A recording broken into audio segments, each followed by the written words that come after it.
Nous allons échanger avec Jean-Luc Mélenchon entre 45 minutes et 50 minutes. Et puis après, il y aura quelques questions, je pense, en provenance de la salle, si vous le souhaitez.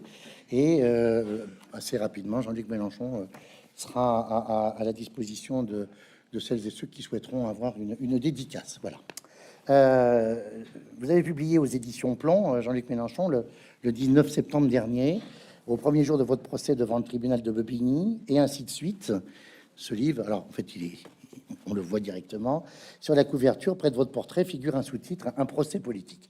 D'une certaine manière, tout pourrait sembler avoir été dit avec la couverture. Ce livre, vous l'avez entamé le 29 juillet 2019 à 15 heures à Mexico. Si je suis aussi précis, c'est que c'est dans le livre.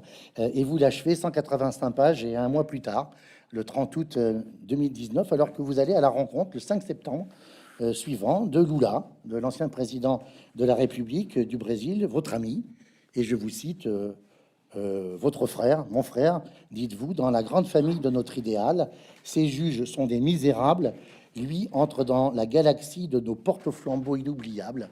Fin de citation. Ce sont là les tout derniers mots de votre livre. Entre-temps, et depuis le moment où vous avez écrit votre ouvrage et notre rencontre ce soir, il s'est passé des événements en relation avec ce que je viens de dire, et je pense utile de les rappeler.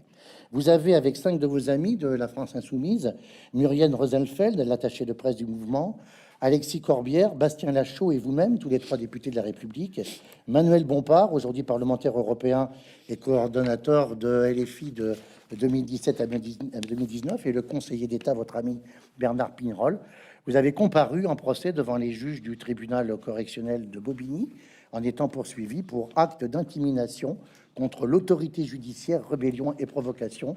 Et c'est au cœur, bien sûr, du livre. Les procureurs Philippe Bourbion et Juliette Geste ont requis contre vos 5 amis des peines allant de 2 000 € à 10 000 €, et pour vous, une amende de 8 000 € et une peine de prison, 3 mois avec sursis. Le jugement est mis en délibéré. Il sera rendu le 9 décembre prochain.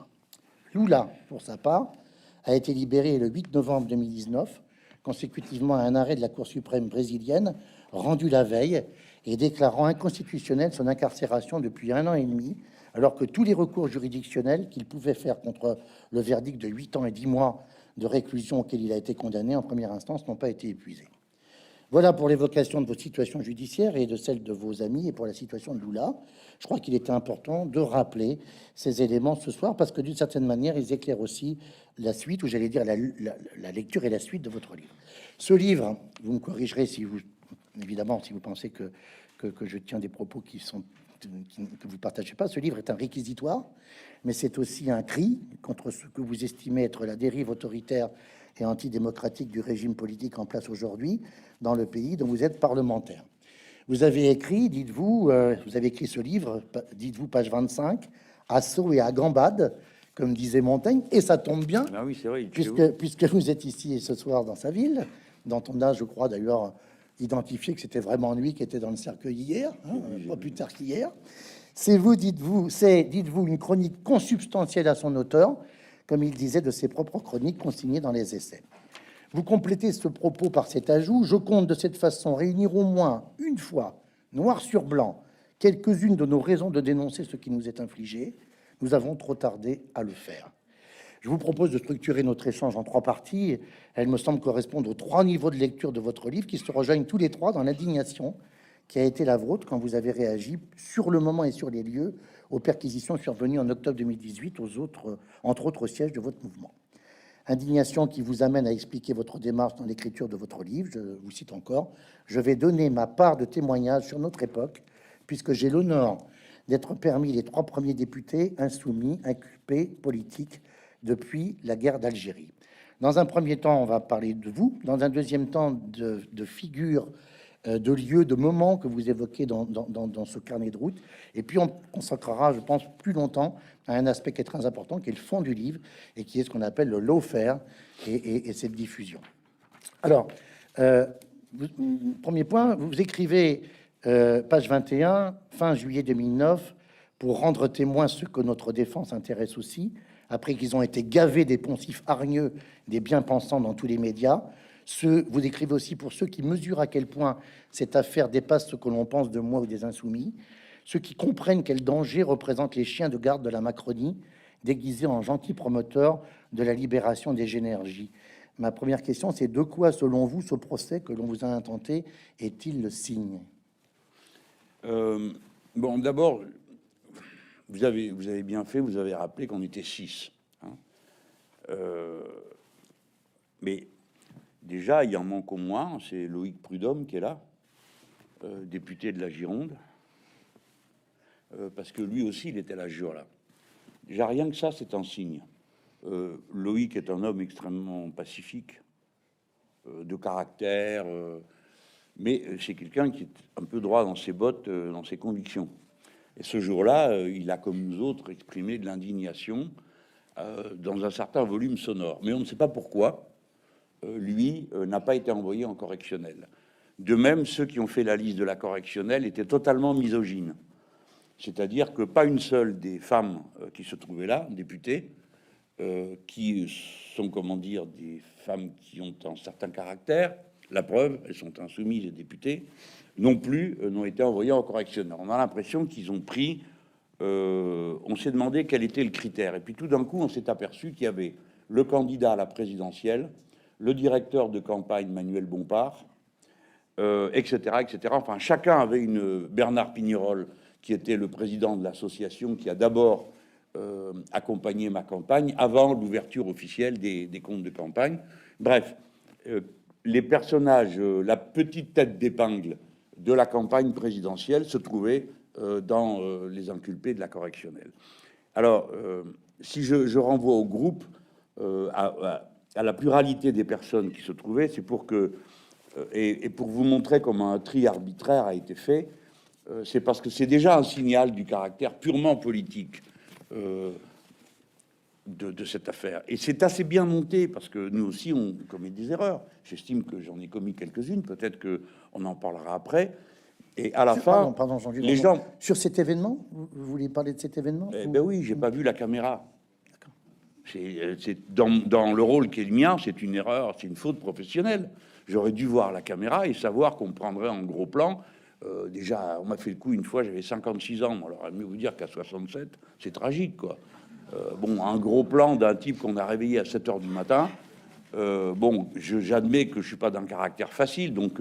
Mais quand je dis un caractère pas forcément facile, c'est que je suis comme beaucoup d'autres dans mon genre. On ne monte pas sur les pieds sans qu'il en cuise à ceux qui le font. Bon, il y a des natures comme ça. Et puis je mets au défi tous ceux qui m'ont fait des amicales remontrant sur le sujet, de savoir qu'est-ce qu'ils font eux quand ils plantent un clou et qu'ils ratent le clou, là. Hein, qu'est-ce qu'ils disent? Oh zut, je me suis meurtri le doigt. Hein, c'est connu, hein. Moi non, j'aurais plutôt tendance à dire ah ça fait mal. Je m'en prendrais je sais pas quoi au marteau ou au clou.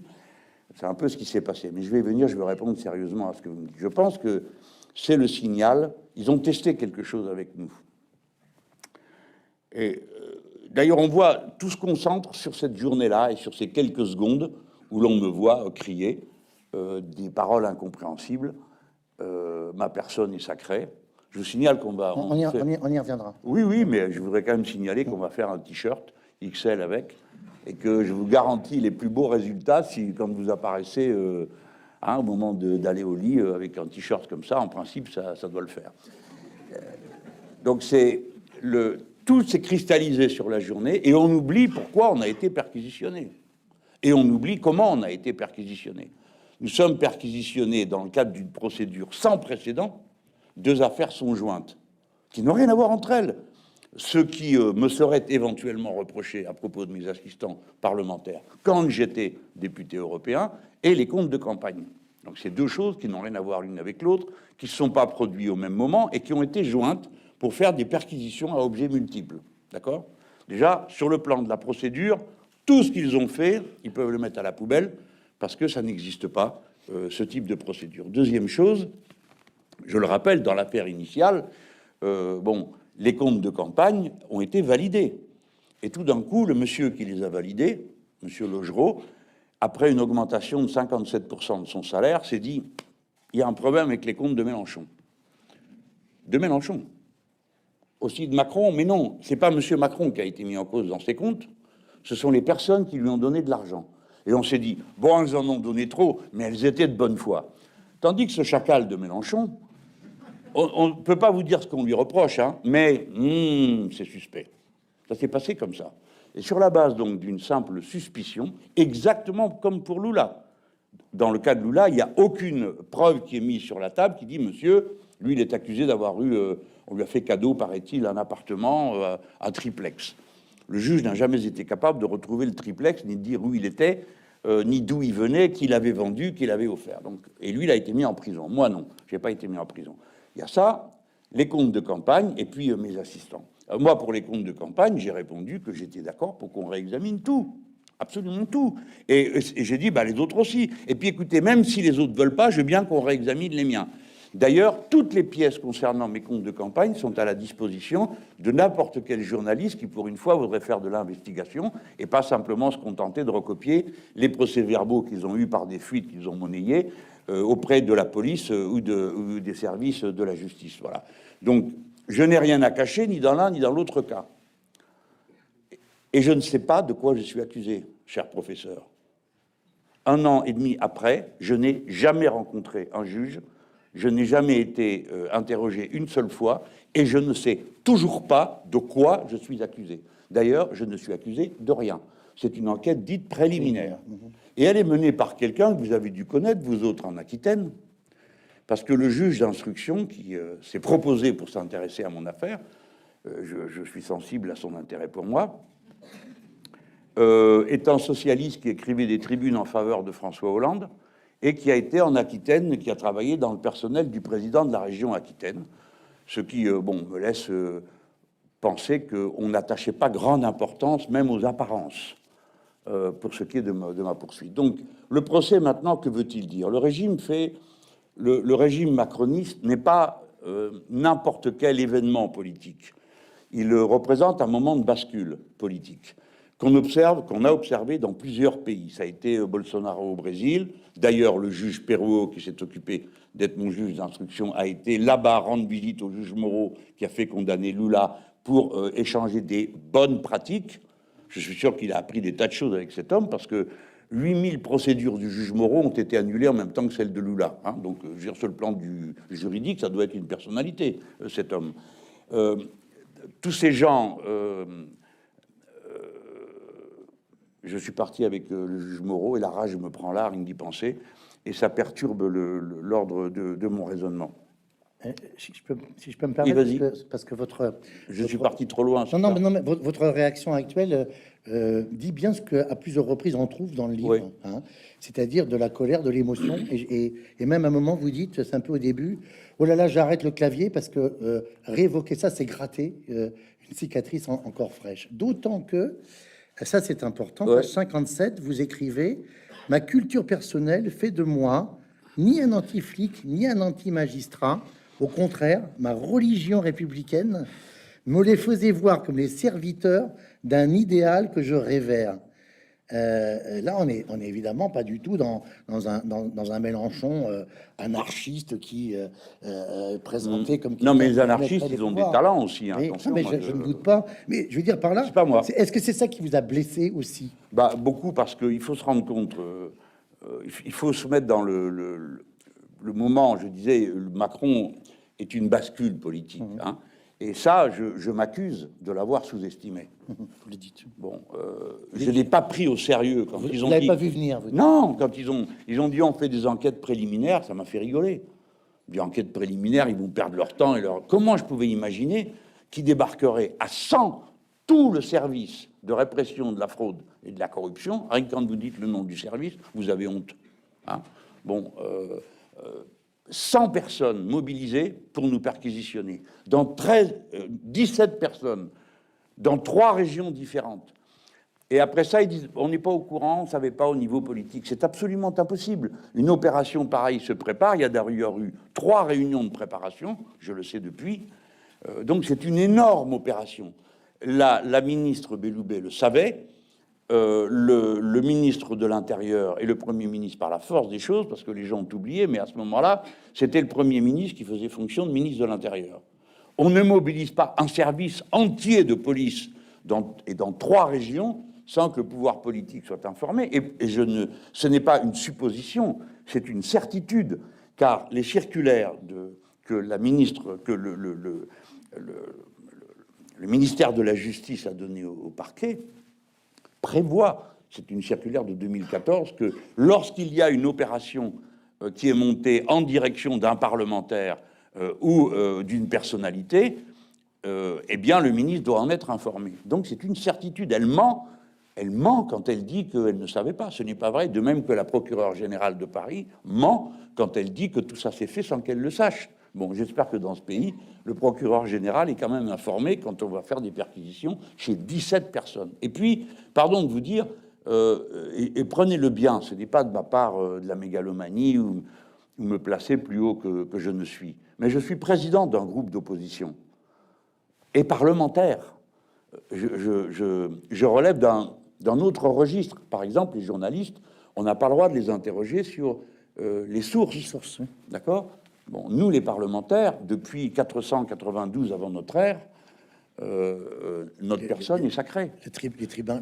Mais oui, les tribuns du peuple. Et il faut comprendre pourquoi. Parce que les gens croient que dans le populisme un peu âcre qui règne, on veut faire croire que c'est un privilège. Mais pas du tout, c'est une protection.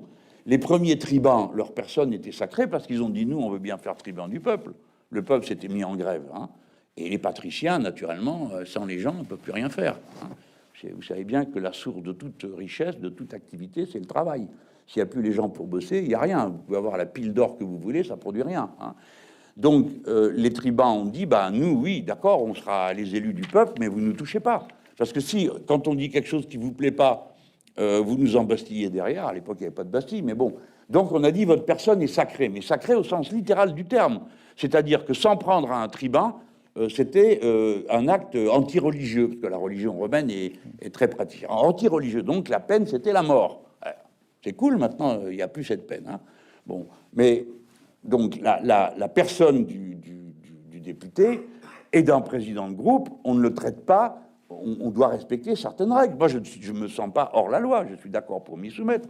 D'ailleurs, quand le policier dit « Monsieur, la loi est la même pour tout le monde », je dis « Mais la République, c'est moi, c'est pas vous. » C'est pas vous, avec votre arme et votre gilet pare-balles, qui incarnez la République. Alors, à ce sujet-là, Jean-Luc Mélenchon, vous rapportez, page 78, une histoire que vous a donnée José Bové. Il est faucheur volontaire d'un champ d'OGM. Hein, ouais. Et Bové vous dit que le juge lui aurait dit « Ça m'ennuie de vous condamner, mais c'est la loi. » Et Bové aurait répliqué « Rapportez-vous, bah, si ça vous ennuie, démissionnez. » Cela vous inspire le commentaire suivant. Et je vous cite, en quelques mots, c'était là un dévoilement complet et de l'absurdité d'une telle décision. Je suis très sensible à cette radicalité morale. Elle affirme notre responsabilité permanente sur les actes que nous posons dans l'exercice de nos devoirs professionnels, que l'on soit cheminot ou juge. Vous pouvez définir ou redire ce que vous mettez dans cette expression radicalité morale? Bon, c'est une conviction philosophique et politique. Je crois que, comme être libre, si nous sommes des êtres libres, pas la contrepartie, mais l'écho de notre liberté, c'est notre responsabilité. Je suis libre, et dès lors que je le suis, alors tout ce que je fais, j'en assume la responsabilité. Parce que j'y ai réfléchi, des fois j'y ai pas réfléchi, je suis bien embêté. Donc je peux dire, bah, je me suis trompé, je vous prie de m'excuser, ou je vous demande pardon si on a blessé des gens et qu'on pense que les gens sont capables de pardon. Donc le principe de responsabilité marche avec le principe de liberté. Et la morale de la responsabilité, vous trouvez ça chez Goyen, bon, c'est une morale, il n'y a pas de livre hein, pour ça, mais on est responsable. Donc qu'on soit cheminot. Pourquoi je dis cheminot? Parce que je me rappelle d'une discussion un peu vive avec un camarade que j'aimais beaucoup et qui était, à mes yeux, un marxiste un peu mécaniste qui prétendait que tout ça, c'était des histoires, que c'était la société qui était responsable. Et je lui dis, moi, je ne suis pas d'accord. Bien sûr, la société est responsable des conditions dans lesquelles elle va vous placer, peut-être vous pousser à bout parce qu'elle est injuste, parce qu'elle est inégalitaire, parce qu'elle est violente, parce qu'elle est sexiste, parce que tout ce que vous voulez, et vous allez, du coup, poser des actes que si vous n'aviez pas eu un tel environnement, vous n'auriez pas posé comme acte. Mais je lui disais, malgré tout, nous, à l'époque, c'était un militant politique comme moi, je lui dis, tu comprends, des fois, c'est pas de bol, mais c'est comme ça, tu es responsable. Et je lui donnais un exemple, pardon, il est un peu tragique, hein. Supposez qu'on déporte des gens dans un train, et vous, vous êtes cheminot, et vous êtes à l'aiguillage. Et vous savez qui est dans le train et pourquoi faire. Pas de bol, hein, c'est vous. Vous êtes pour rien, c'était votre tour, vous n'êtes pas au courant. Normalement, ça n'aurait pas dû vous arriver. Moi, je considère qu'on est moralement responsable de ce qu'on fait. Si je détourne le train, je me comporte comme un être humain qui fait un choix moral, libre, et j'en assume la conséquence. Si je ne détourne pas le train, je suis juste un appendice de la machine qui, en l'occurrence, est un aiguillage. C'est un peu de la philosophie, mais je pense que c'est même beaucoup de la philosophie, mais je pense que... On est même au cœur de la responsabilité évoquée chez Sartre. Je crois qu'on a besoin d'avoir des principes. J'ai parlé de religion républicaine. Alors, le mot religion veut dire rassembler, comme vous le savez. Religio, c'est rassembler en latin. La République, pour moi, est le mot littéralement res publica, la chose publique, nous installe dans notre contexte d'êtres sociaux et de responsabilité sociale. Donc, j'ai essayé dans le livre qui s'appelle De la vertu, de dire quels pourraient être les principes qui unissent notre comportement individuel à ce qui est nécessaire à la société. Le principe de vertu, bon, le mot est pas très beau parce que d'abord tout le monde rigole en croyant que je parle de la libido, bon, ça n'a pas de rapport avec. Alors qu'il est romain. Oui, mais alors le mot me plaît pas parce que virtus, quoi, c'est fait avec l'homme, quoi, le macho, quoi, bon, j'aime pas, mais on comprend le sens. La vertu veut dire pratiquer, mettre en œuvre des principes qui sont bons pour soi parce qu'ils sont bons pour tous. Hein. Ce qui est bon pour tous est bon pour moi. C'est presque une profession de foi parce qu'il y a bien des fois on dit c'est pas vrai. Mais si on y réfléchit bien, oui, souvent c'est vrai et c'est un très bon repère pour l'action. Donc quand il me teste, Macron, c'est-à-dire quand ils vont essayer de voir si on peut briser un parti d'opposition, à ce moment-là, nous sommes en tête pour tout, et quelqu'un zélé, j'ai idée de comment les décisions ont été prises, décide de nous frapper.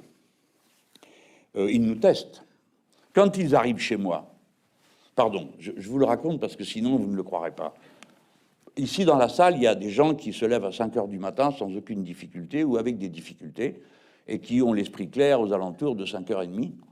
Voilà. Moi, à 7 heures du matin, j'ai l'esprit confus, et il arrive que jusqu'à 8 heures, ce soit le cas encore. Hein. Je ne suis pas du matin. Je vous le dis pour vous le donner à voir en toute humanité, sans raconter d'histoire. Donc, il est 7 heures du matin, et puis vous entendez à votre porte, boum, boum, boum, boum, boum, boum, boum.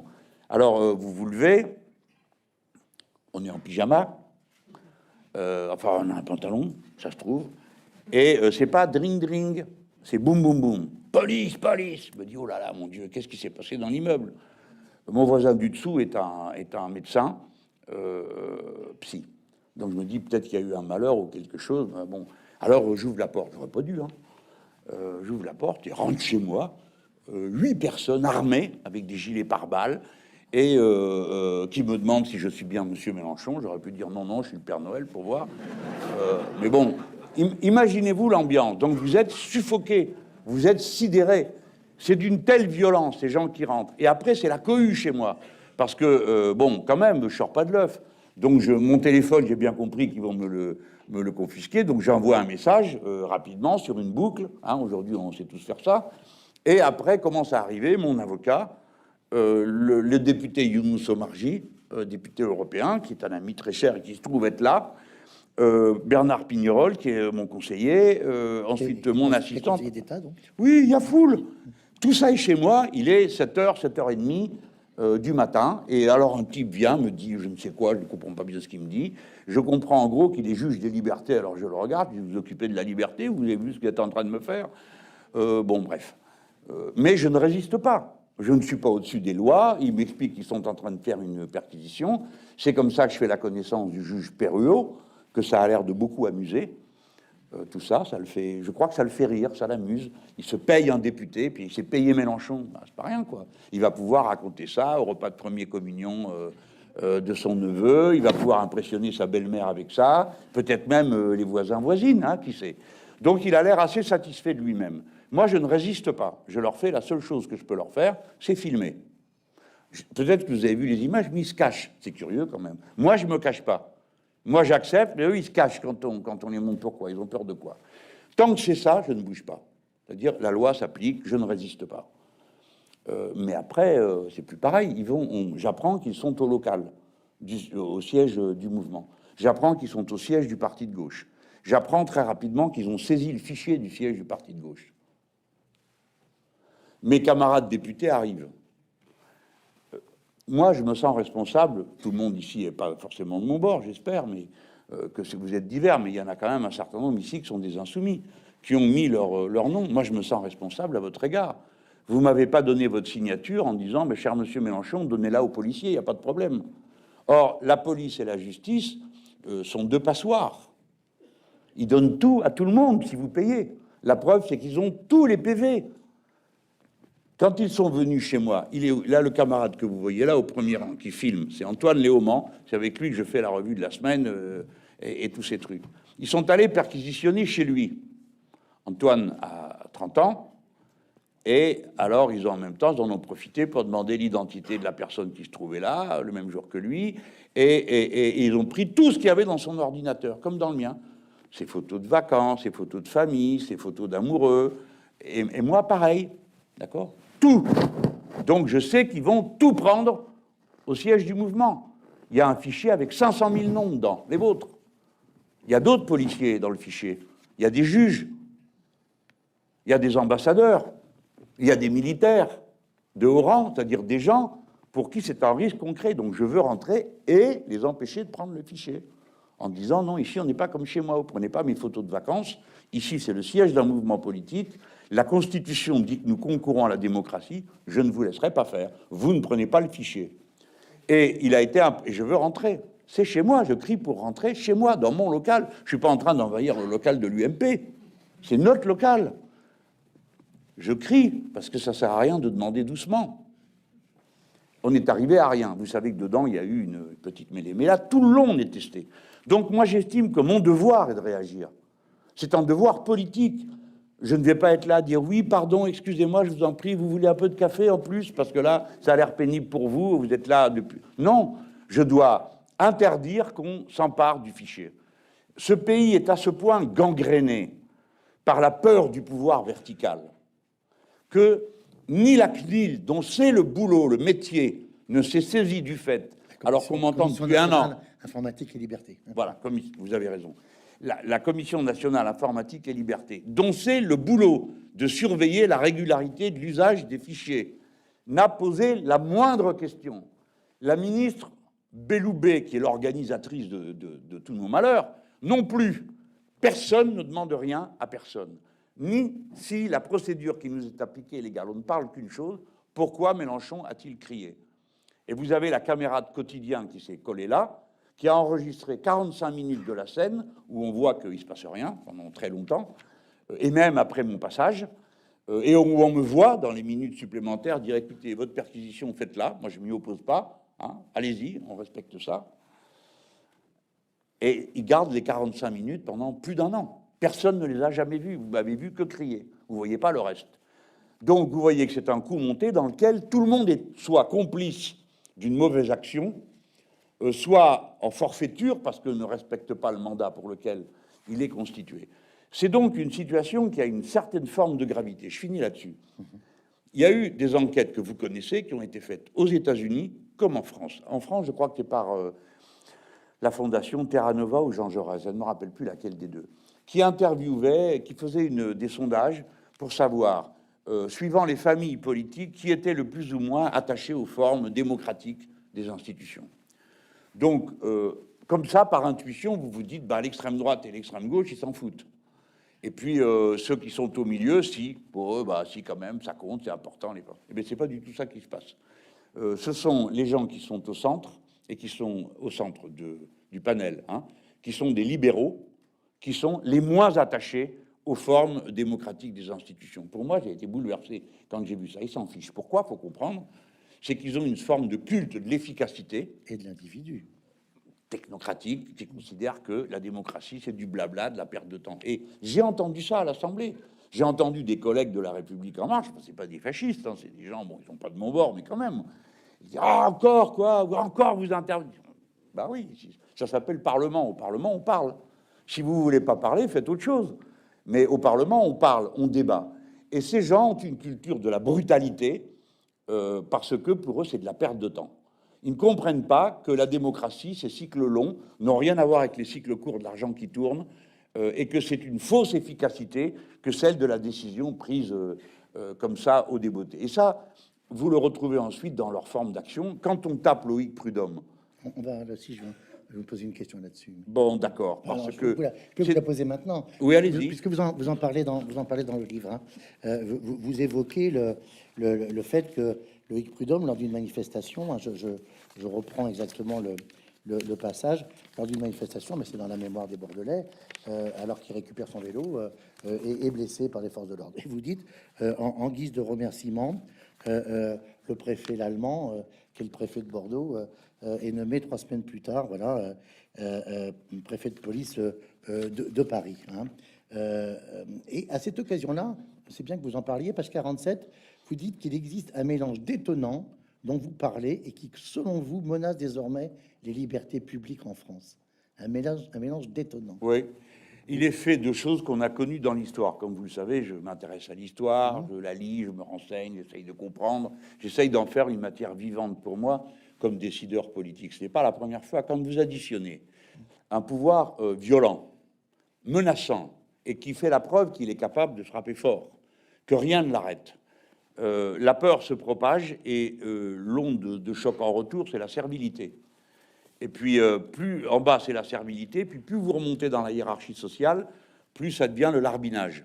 C'est-à-dire que quand vous avez été adhérent du Parti socialiste et que vous vous êtes converti à la République en marche et que vous êtes dans la très haute administration, vous donnez des gages pour montrer que vous avez bien changé de camp.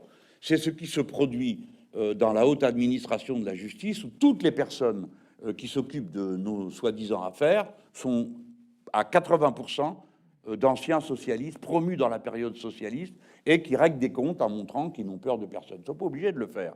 Il n'y a rien qui les oblige à faire ça. Ils le font parce qu'ils font du zèle. Le cas de Loïc Prudhomme, il peut vous paraître anecdotique, mais c'est tout sauf une anecdote. Un député est là. Tout le monde connaît Loïc Prudhomme. Personne ne l'imagine avec une barre de fer en train d'attaquer une banque ou un magasin de fleuristes. Hein. Bon. Alors il est là, c'est un député insoumis, on se permet quand même de le rappeler. Bon, c'est pas un enfant de cœur. Donc j'étais enfant de cœur, je peux vous dire qu'il y avait des rebelles aussi chez les enfants de cœur. Mais il est là parce que c'est son devoir de député, d'être auprès de la population tel que lui s'imagine son devoir. Et nous, députés, nous avons le droit d'être où nous voulons. Personne ne doit s'opposer à notre entrée où que ce soit. D'accord ? C'est comme ça. Parce que, ben voilà, nos personnes sont sacrées. Et donc, Prudhomme participe à la manif, puis rentre. Ça chauffe un peu. Bon, il dit, c'est plus ma place, je vais rien apporter à là, sinon créer de l'embarras. Il va pour prendre sa bicyclette, on le tabasse. Bon. Ce qui est incroyable, c'est que vous finissiez par trouver ça normal. Non, moi j'ai connu, vieux comme je suis, d'autres périodes où il arrivait des fois qu'un élu, pas moi, hein, mais enfin j'en ai au moins connu une fois, un élu se prenne un coup. Bon, il faut dire que, comme j'ai déjà raconté, ce jour-là, on était en train de pousser la grille de la préfecture. Bon, ça se discute. Ils ont voulu nous repousser, ils l'ont fait, ils ont repoussé. Et puis, au passage, quelqu'un a pris un coup de matraque, un maire d'une commune. Ben, je vous garantis qu'une heure après, le préfet était au téléphone, s'excusait auprès du maire. Écoutez, monsieur le maire, bon, navré, ça ne se reproduira pas, c'est pas ce qu'on voulait faire. Et qu'est-ce que vous faites dans ce cas-là? Ben, évidemment, vous acceptez les excuses qui vous sont présentées au nom du pays. Et puis voilà. Mais c'est une relation normale où un préfet qui représente la République trouve pas normal qu'on frappe un élu. Hein. Mais ça peut arriver dans la confusion. Ça peut arriver. Mais tout le monde se met à sa place. Et le représentant de la République, qui est le préfet, s'excuse et l'affaire en reste là. Là, on n'est pas tout à fait resté là. Le cas auquel je pense, il y avait eu aussi une subvention exceptionnelle à la mairie. Et du coup, le maire me disait, il n'y a pas une autre manif où je peux venir parce que ça m'aiderait pour le budget communal. C'était dans l'Essonne? Oui, dans l'Essonne. Oui, ouais, j'ai fait du chemin, faut pas croire. Hein. Ah ben, Et, je croyais le savoir. Non, mais je vous lis sur ouais. le mélange étonnant, parce que je me permets de... Oui, oui, mais excusez-moi, mais vous inquiétez d'être pas. plus précis. Hein. Au total, c'est un mélange détonnant pour les libertés publiques qui s'accumulent. D'un côté, une idéologie sécuritaire paranoïaque au sommet de l'État, un ministre faible, bon, j'imagine, vous voulez citer C'est Castaner, Castaner, qui encourage les éléments les plus violents. De l'autre, un appareil de répression judiciaire sous pression sécuritaire. À la fin, quand quelque chose tourne mal, on ne sait plus ce qui est dû à la volonté politique, à l'erreur humaine ou au manque de professionnalisme.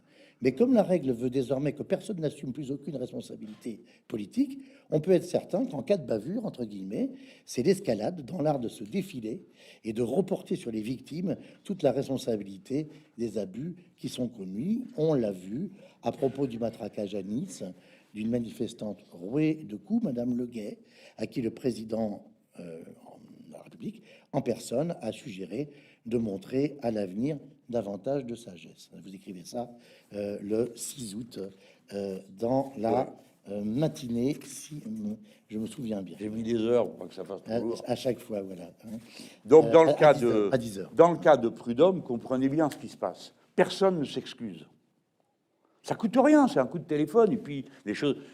Loïc Prud'homme. C'était pas tout à fait le profil du préfet allemand de s'excuser. Hein. Mais attendez, on s'en fout du préfet allemand. Il représente la République qui est pas le préfet allemand. Mais je vous le dis parce que... Oui, peut-être bien. Mais justement, on va se demander pourquoi des psychopathes de cette nature montent en grade comme ça.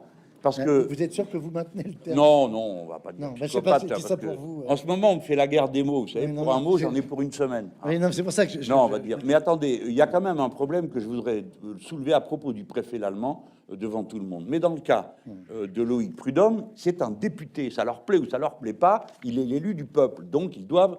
Non seulement personne ne s'excuse, mais le préfet félicite les forces dites de l'ordre. Autrefois, on appelait ça les gardiens de la paix. Maintenant, les voilà repas en force de l'ordre. On se demande bien de quel ordre ils sont les garants, vu que la plupart du temps, on a l'impression que c'est eux qui fichent le désordre.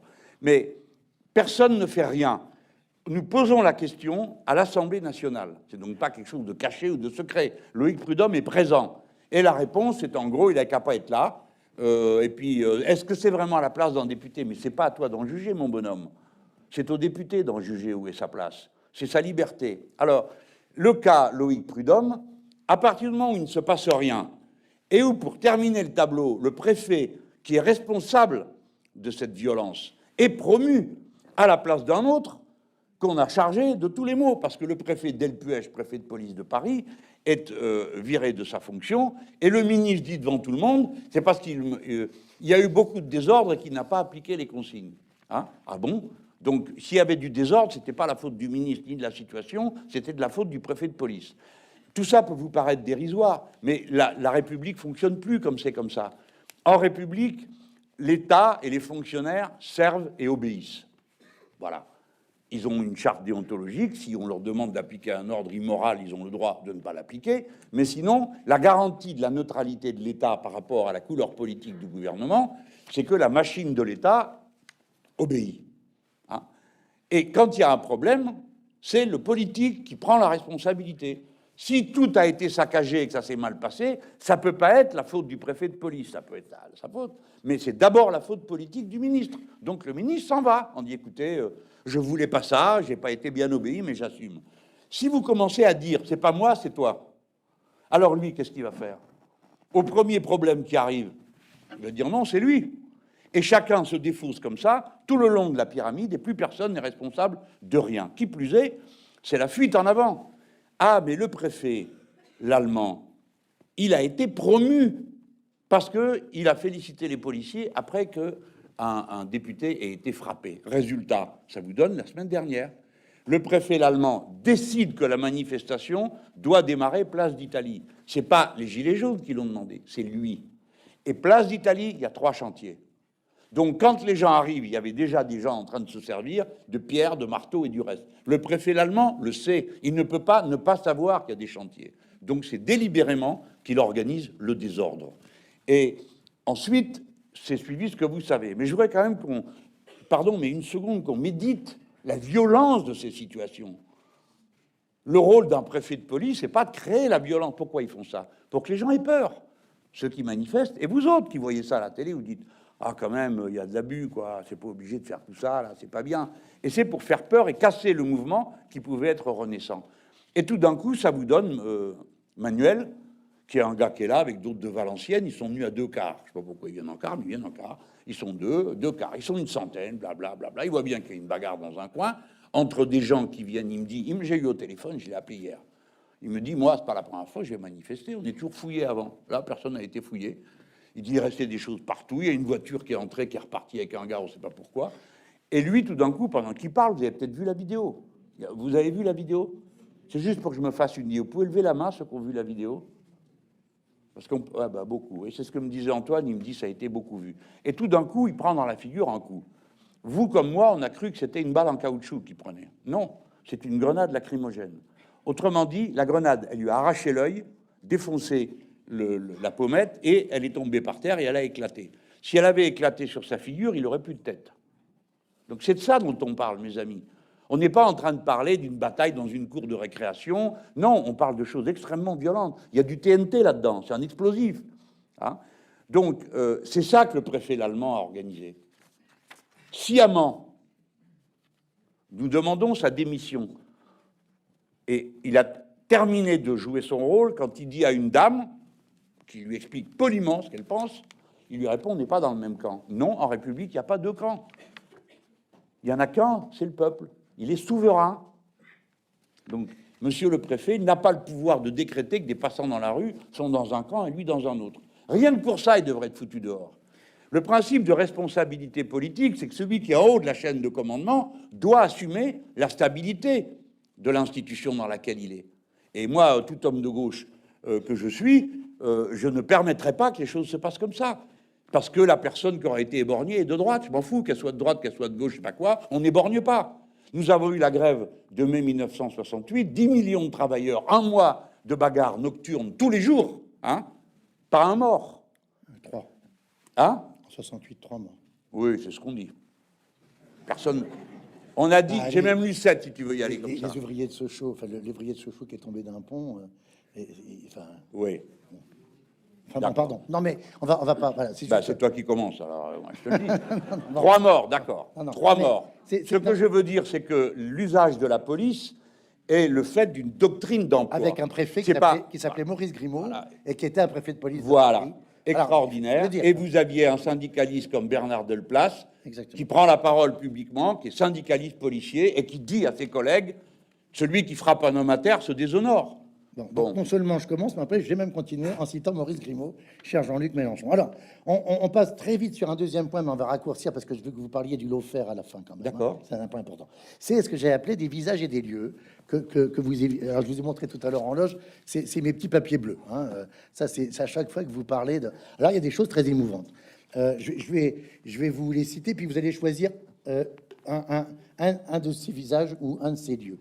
Vous visitez la maison de Trotsky, à Coyoacán, et vous rencontrez le petit-fils de Trotsky, 93 ans, Sieva Esteban Volkov, qui appelle encore son grand-père Lev Davidovitch. Ça, c'est un moment très fort. Vous dites que vous y avez puisé une énergie considérable. Et d'ailleurs, il vous dit, Sieva, il ne faut pas en rester seulement à ce qui se voit tout de suite. Il vous montre un tableau, ça c'est très émouvant, où Lénine s'adresse aux membres de la direction du parti bolchevique. Il y a Staline qui est peint au premier plan, puis à côté, il y a un fauteuil vide avec juste le calot de Trotsky. Il a disparu de la chaise. Hein. Et il vous dit, il y a aussi parfois ce qui n'est pas montré, et alors le message change complètement de sens. Deuxième personne, à propos de la radicalité morale, c'est Louise Michel, et vous retrouvez dans la nuit le chant des captifs. Est-ce que vous avez remarqué, en lisant le chant des captifs, qu'on a l'impression que Jacques Brel s'en est inspiré pour les Marquises? Alors vous regarderez, parce que vous regarderez les paroles des Marquises, mais je vais comparer. J'ai pas fait la comparaison. Vous regarderez, puis vous y penserez. Et puis troisième, le Brel était de gauche, hein. Ah ben je vous confirme aussi. Il n'avait pas que ça comme qualité, il cherchait aussi. Oui, il en avait d'autres. Inaccessible étoile, par ailleurs. Peut-être que ça avait un rapport entre elles, les exactement. Qualités. Et puis vous parlez de Marseille et de sa mer, la Méditerranée, Et vous recitez ce très beau passage d'un discours de la campagne présidentielle de 2012, j'allais dire 72, 2012. Je suis venu recevoir sur cette plage, au bord de ses lèvres fraîches, le baiser de la Méditerranée, notre bonne mère à tous, la mère de notre monde. Écoutez, écoutez le murmure de l'histoire longue qui travaille en nous. Et puis vous vous rappelez qu'en 2017, vous avez réclamé, obtenu 1 minute de silence des 100 000 personnes qui étaient venues vous écouter au Vieux-Port.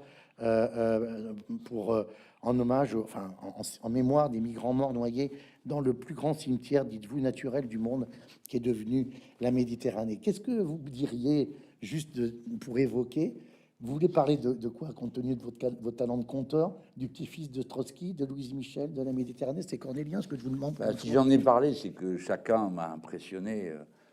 Ça me plaît bien que vous l'ayez remarqué, parce que la décision d'écrire un livre, vous savez, c'est physiquement pas une petite décision. Bon, vous connaissez ça, on y passe des heures. Il faut entrer dans la bulle, et puis il faut en sortir. Et puis pour ceux qui sont avec vous, c'est moyennement agréable de voir quelqu'un disparaître comme ça, bon, pendant le temps où vous écrivez. Et donc, j'avais pas envie. Il fallait que je le fasse, parce que la décision politique était prise, qu'on affronterait le procès comme un fait politique, et pas qu'on le laisserait passer. Lula m'a poussé à le faire. Et donc, comme j'ai pas trop de difficultés à écrire, même pas du tout, ça me plaît, je me suis donné une récréation pour me récompenser de vous raconter les histoires politiques, qui étaient de parler de ce qui me passait par la tête au moment où ça me passait par la tête. Bon, j'ai eu la chance, j'ai loué une maison très simple, mais directement sur le bord de la mer. Donc j'avais la mer devant moi. Bon, il y a peut-être des gens ici qui savent quel effet ça fait. Moi, je suis né au bord de la mer. La mer est un spectacle unique en son genre qui entre en vous.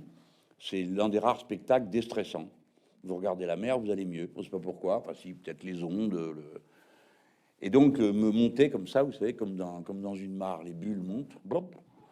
Et alors, je revois le petit-fils de Trotsky. Comprenez une chose.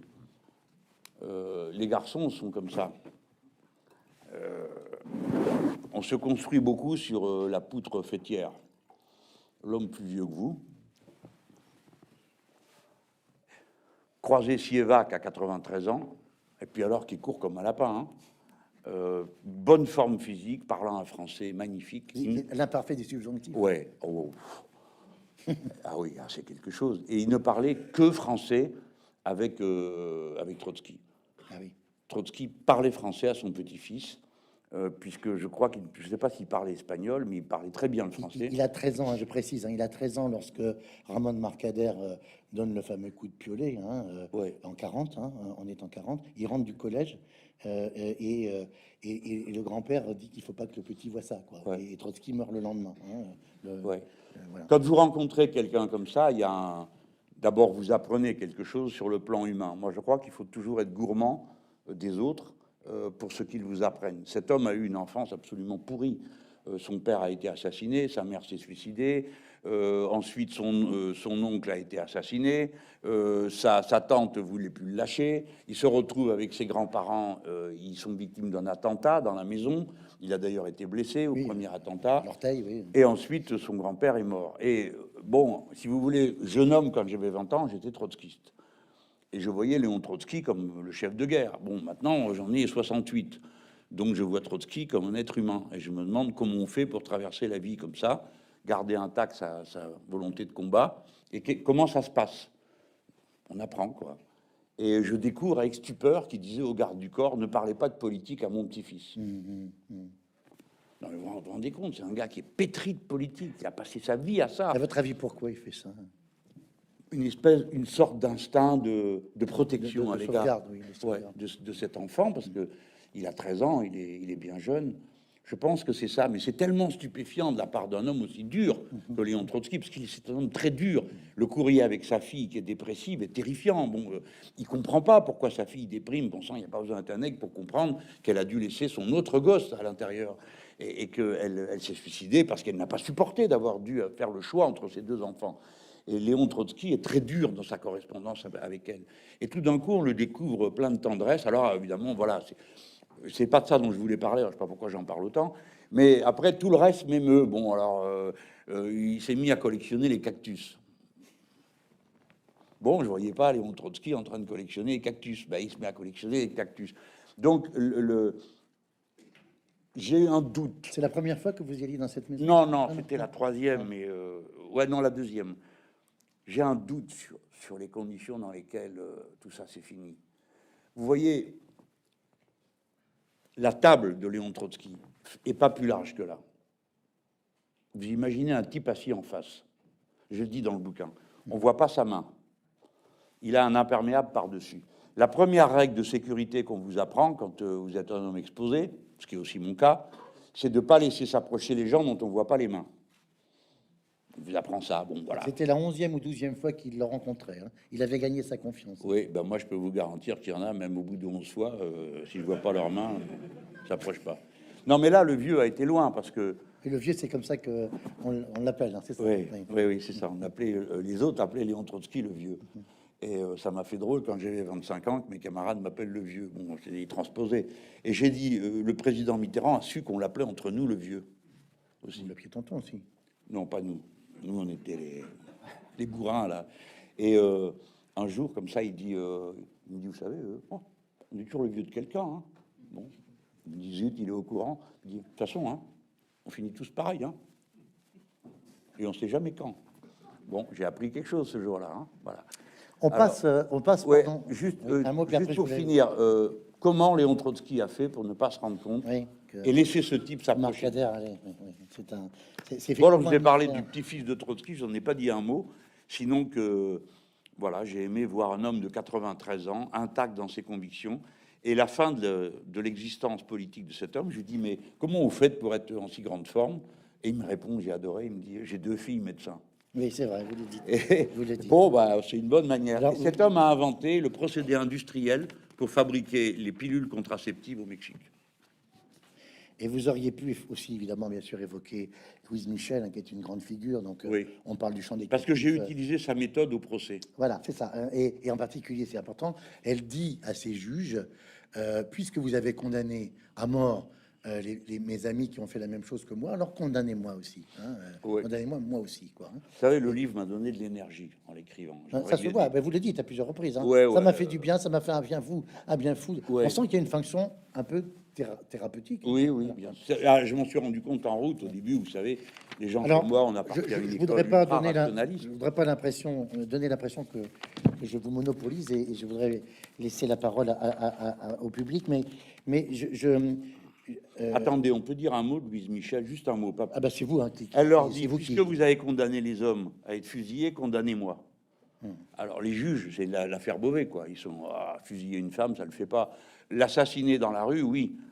Comme les 32 000 autres communards, il y avait des hommes et des femmes. Ça, oui, mais dans une cour, un tribunal, décider de fusiller une femme, ça le faisait pas à l'époque. Il dit, bah allez-y. Donc vous croyez pas à ce que vous faites. Et c'est exactement ce que j'ai fait à mon procès. Le procureur, je risquais 105 000 euros d'amende et 10 ans de prison. Pour finir, il me demande 8 000 euros et 3 mois avec sursis, comme si j'avais volé une bicyclette. Et donc, je lui ai dit, parce que j'avais lu ça, j'avais fait ce travail avant, je lui ai dit, vous n'y croyez pas vous-même. Parce que si j'étais l'homme que vous décrivez, prêt à voler un pistolet à un policier et prêt à vous frapper comme vous prétendez que je l'ai fait, vous devriez me condamner à d'inéligibilité parce que je ne suis pas digne d'être représentant du peuple français. Mais vous ne le faites pas. Ça prouve que vous-même, vous n'y croyez pas. Et vous êtes en train de là faire une comédie de procès. Donc, mais j'ai puisé cette force en relisant Louise Michel et Beauvais. Parce que Beauvais et moi, on s'est beaucoup disputé, mais il ne faut jamais, même dans une dispute, enlever aux autres ce qui peut être leur part de vertu ou de courage. Et moi, j'ai trouvé que Beauvais, il avait été très courageux dans cette circonstance, et je lui garde mon estime pour ça, même si à côté de ça, on s'est disputé. Hein. Alors, on va parler du Lawfare, parce que c'est un point important, c'est la fin de votre livre. Hein. Et page 146, il y a une dernière figure qui va d'ailleurs clore votre livre, hein, c'est Lula, que vous allez rencontrer donc, le 5 septembre dans le commissariat de la police fédérale de Curitiba. Vous dites, page 146, à son sujet, à propos de Lula, écrivez-vous une question motarde, c'est un peu presque celle que vous avez posée sur Trotsky. Savait-il qu'il n'y aurait pas d'autre issue que son enfermement, hein? Et en sortant du commissariat de Curitiba, vous avez dit que vous avez puisé énormément d'énergie, de la même manière que vous avez beaucoup aimé l'entretien, la rencontre avec AMLO, hein, López Obrador, le président du Mexique. Hein. Je voudrais que vous expliquez qu'est-ce que vous entendez par le lawfare, hein? Qu'est-ce que c'est? Vous dites vous-même, c'est rare chez moi d'utiliser un terme en anglais. Vous dites que vos amis disent que vous le prononcez mal, lawfare, etc. Je vais pas vous le... Bon, vous allez le prononcer, on verra. Oui, oui, je m'en Bon, mais expliquez-nous, donnez-nous la définition, hein, de cet aspect et en quoi ça concerne, selon vous, désormais, la France, où ça ferait son apparition en France. Ben, d'abord, commençons par vous dire que moi, j'étais pas préparé à l'idée parce que, à cause de ma culture, de ma fréquentation de beaucoup de syndicalistes dans la vie, j'ai souvent vu des gens être condamnés du fait de leurs activités politiques ou syndicales. Et donc, le traitement qui m'était réservé, je le trouvais inique, mais en même temps, je savais que d'autres que moi, au même moment, et ensuite beaucoup plus, étaient flétris et meurtris sans cause. Bon, je sais pas, moi, l'avocat de le Bure, la poubelle nucléaire de France, le gars, ils lui ont piqué toutes ses affaires. Il est avocat, ça se fait pas, c'est interdit. Il y a eu 11 000 gardes à vue, il y a eu 3 000 personnes en procès, 1000 condamnés à de la prison ferme. Je peux vous dire sur l'unique critère que c'est ceux qui courent le moins vite dans l'affaire des Gilets jaunes, hein, parce qu'ils ramassaient tous ceux qui pouvaient. Donc, sur le moment, ne m'apparaît pas clairement le caractère. J'ai pas trouvé que j'étais un cas à part. Et puis, c'est en écoutant des amis qui me disent, attention, cette figure-là, elle existe au niveau mondial, et des théoriciens nord-américains, d'ailleurs, excusez-moi, je ne me rappelle plus de son nom à cet instant, ont théorisé et ont analysé les cas et repéré des caractéristiques communes. Donc, ça ne veut pas dire nous sommes les seules victimes de procès politiques. Ça veut dire que des procès politiques nous sont faits dans des conditions bien particulières qui sont les mêmes partout dans le monde. Alors ça commence par le point 1. Bon, d'abord, c'est l'arbitraire, hein, tout le monde a compris. Hein. Mais le point 1, c'est une dénonciation par une personne perturbée. Bon, là, un gars qui a été dire que Lula avait un triplex, qui était incapable de le prouver, mais le juge l'a quand même écouté. Rafael Correa, c'est un type qui prétend qu'il a été enlevé et séquestré sur son ordre. Rafael Correa est a été le président de l'Équateur. Et à partir de ce fait, je prends ces deux exemples, il y a aussi notre ami, pardon, c'est vraiment pas le jour pour les noms, en Mauritanie, bon, tant pis, je veux pas abîmer son nom. Lui, c'est un journaliste qui le dénonce en disant, je sais plus quoi, une accusation farfelue. Et vous avez une dénonciation au départ par quelqu'un de perturbé. Moi, c'est le gars de Chalvron qui s'occupait de mes comptes, qui est un gars qui a des comptes à régler avec la terre entière. La commission des comptes de campagne. Et il dénonce tout le monde, toute la commission. Et puis un journaliste lui dit, c'est là qu'interviennent les journalistes, lui dit, oui, mais vous occupiez de Mélenchon, vous pouvez nous parler de Mélenchon? Alors l'autre, évidemment, il suffit de mettre mon nom, ça marche. Hein. Si vous avez un compte à régler avec un voisin, parlez de moi. Vous êtes sûr que vous avez... Alors, je pourrais vous suggérer les mots despote, tyran. Bon, c'est à peu près pareil. Voilà, c'est n'importe qui peut le faire. C'est à la portée de tout le monde. Je peux vous donner un numéro de téléphone de journaliste à appeler. Vous êtes certain d'avoir votre nom dans le journal. Donc, ce gars-là, bon, il parle. Moi, j'ai donc la même chose. Et puis, deuxième temps, vous avez de la presse. C'est-à-dire des articles qui paraissent et qui disent quand même, il faut tenir compte du fait que M. Lula est très critiqué et il y a beaucoup d'affaires de corruption et donc un article, 2 articles, 3 articles. Et puis il y a un juge qui dit bah il y a une affaire tout de même, donc je l'inculpe. Voilà.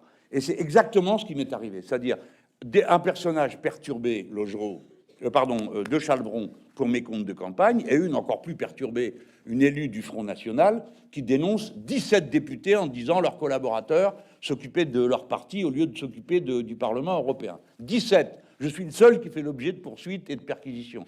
Dedans, il y a tout le Gotha parisien qui y est. Hein. Monsieur Jadot, plusieurs du PS, enfin, toutes sortes de gens. Mais le seul qui a droit à un truc, c'est moi. Alors, voilà. Et puis après, vous avez de l'ébullition de presse.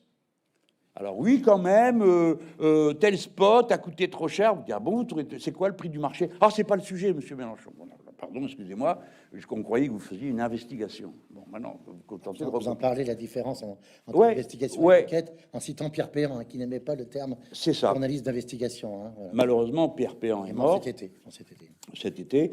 Et il disait, bon, l'investigation, c'est moi qui choisis, dit-il, le journaliste, quel est mon sujet? Parce que j'ai repéré qu'il y avait une interrogation, et je mène l'enquête à mon rythme.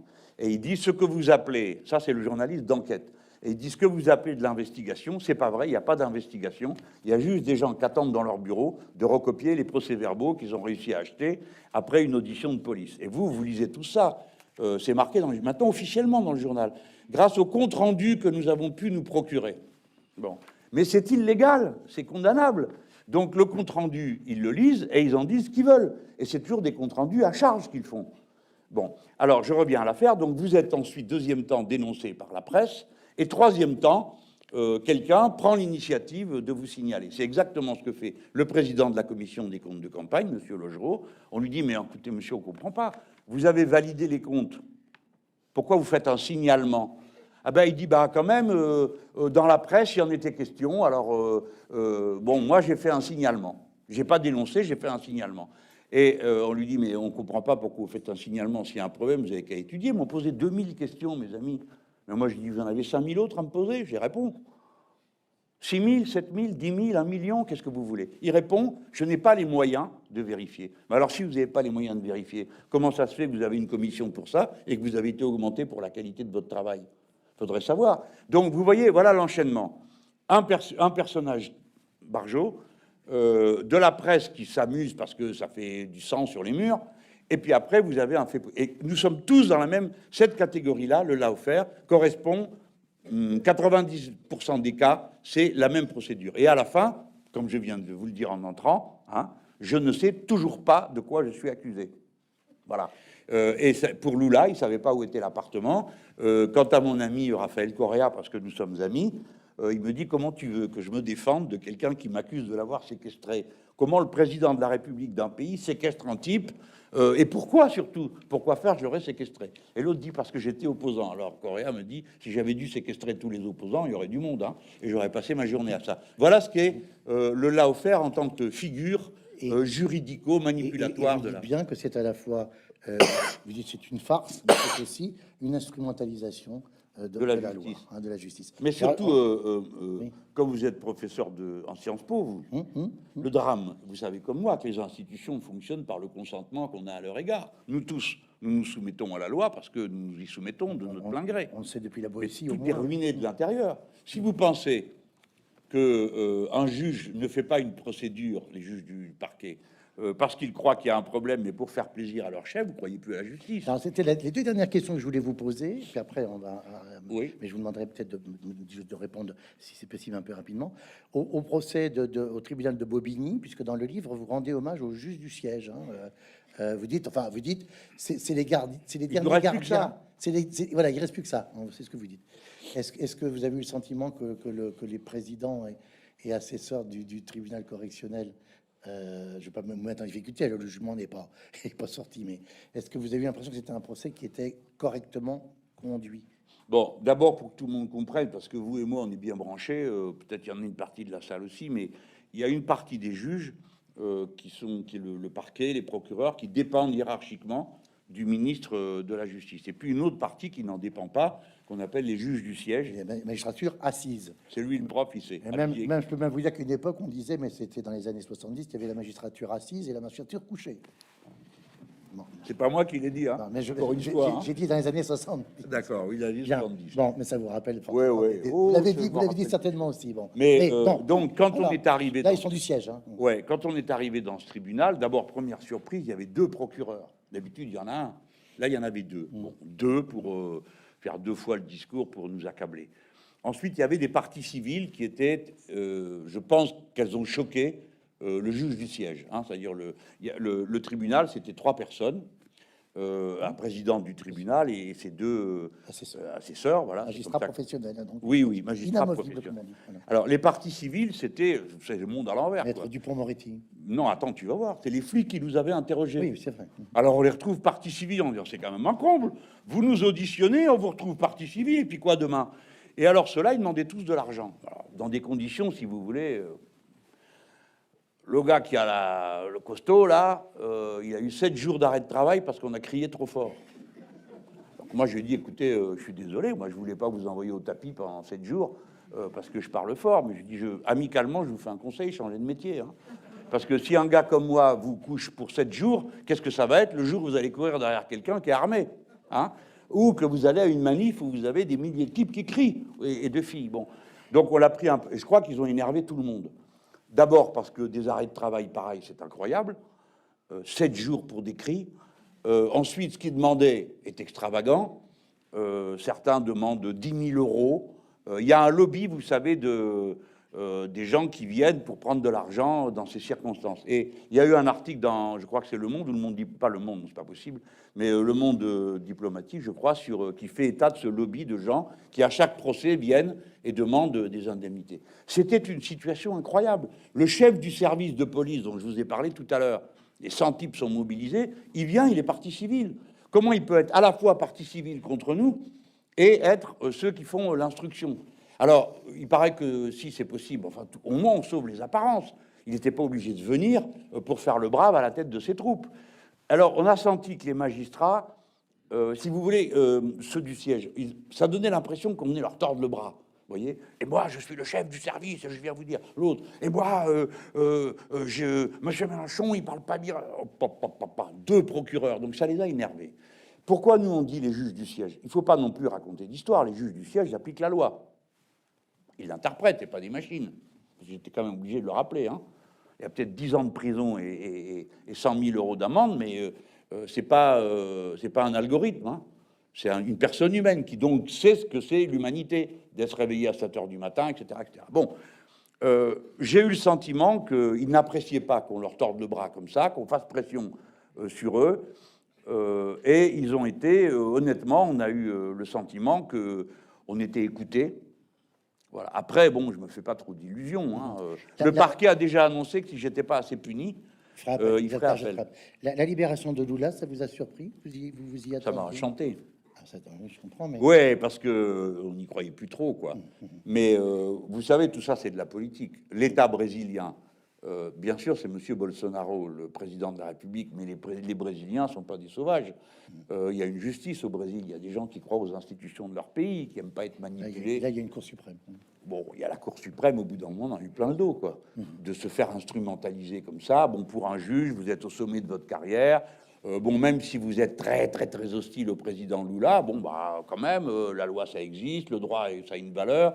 Et ces gens-là, ils sont mal à l'aise d'une situation pareille, d'être instrumentalisés comme ça et d'avoir un abruti comme Bolsonaro, comme président de la République. Ou le juge Moreau. Bah oui, ou le juge Moreau. Vous avez vu sa tête à celui-là? Il a l'air, on dirait, je sais pas quoi, qu'on vient de lui voler son portefeuille, et vous avez à côté le juge Perruot, qui a l'air tout content, comme si lui, au contraire, on venait lui donner une glace au chocolat. Et ils sont tous les deux ensemble. C'est un spectacle terrible de voir ces gens dans cette connivence de brutalité. Mais il y a des gens, encore une fois, c'est pas des gens de mon bord politique, mais qui respectent les lois, qui croient à leur pays, qui croient à la justice. C'est pour ça que vous citez même deux dangereux gauchistes, dites-vous, au Conseil constitutionnel, Valéry Giscard d'Estaing et Alain Juppé, qui ont invalidé dans une décision à 395 paragraphes les termes de la loi Belloubet. Voilà. Bah oui, parce que c'est incroyable ces lois, les gens se rendent même plus compte. Moi, ça fait un moment que je suis parlementaire, alors donc je peux vous en parler en connaissance de cause. L'âge de 35 ans aussi. Oui, et j'ai été élu, moi, hein, pas nommé. Hein. Non, parce qu'il y en a d'autres qui sont nommés. Non, mais je ne dis pas ça pour vous. Hein. C'est pour dire que certains qui font les bégueules feraient bien de se rappeler comment ils ont fait pour rester là, eux. Moi, j'ai été élu.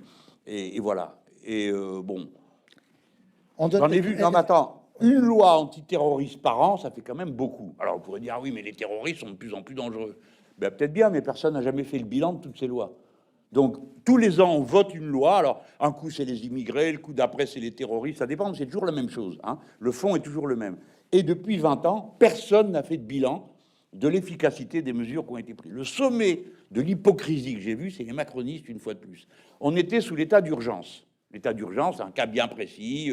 Hein. Bon, il y a des conditions bien spéciales. Et puis, c'est quelque chose qui réduit les libertés publiques traditionnelles. Mais on peut comprendre ça. On peut se dire, dans certaines circonstances, c'est l'état d'urgence, on le vote, et puis un jour, quelqu'un vient, il dit, on lève l'état d'urgence, les amis, la crise est dans sa phase majeure est passée. Eux, ils ont, comme ça faisait des mois et des mois que ça durait, l'hypocrisie suprême. Ils viennent avec leur tête de premier communiant et disent, on ne peut pas vivre en état d'urgence permanent. Nous, on se dit, waouh, c'est bien. Oui. Et donc, on va mettre l'état d'urgence dans la loi ordinaire. Donc on enlève mais le contenu c'est le même. Donc tout le contenu de l'état d'urgence a été mis dans la loi ordinaire. Alors, ça veut dire toutes sortes de débordements sont possibles, mais les gens n'arrivent plus à suivre. Donc ils se disent bon, on sait pas, puis on leur dit oui, c'est contre les terroristes. Puis après on vous donne l'argument suprême. Si vous n'avez rien à vous reprocher, pourquoi êtes-vous inquiet? Mais avec ça, vous supprimez la démocratie. Hein. Et cette situation, plusieurs articles de la loi qui sont incroyables ont été abrogés par Giscard d'Estaing et l'ancien maire de Bordeaux, dont personne ne peut dire que ce sont des bolcheviks échevelés. Échevelés, non, il y a peu de risque. Hein, on va s'arrêter sur ce mot, si vous voulez bien. Jean-Luc Mélenchon. Merci. On donne la parole. Je crois qu'on peut applaudir Jean-Luc Mélenchon. Oh, laissez tomber, laissez tomber.